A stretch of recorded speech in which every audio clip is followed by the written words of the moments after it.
EAS guys, first one on the new WR100. I already had the alert earlier, but I didn't capture it. The National Weather Service in Detroit, Pontiac, has issued a severe thunderstorm warning for Monroe County in southeastern Michigan until 7:15 p.m. At 6:01 p.m., severe thunderstorms were located along a line extending from near Grosse Ile to Maybe, moving southeast at 15 miles per hour. Hazard, 60 miles per hour wind gusts and quarter-size hail.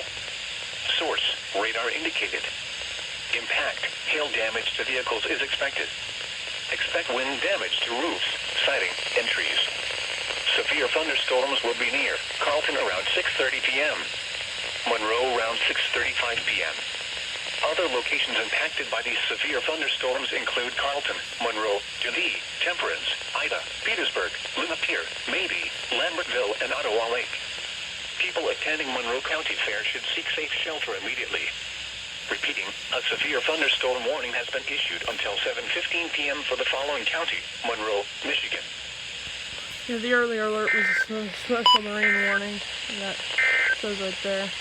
Here is the forecast for the northern suburbs.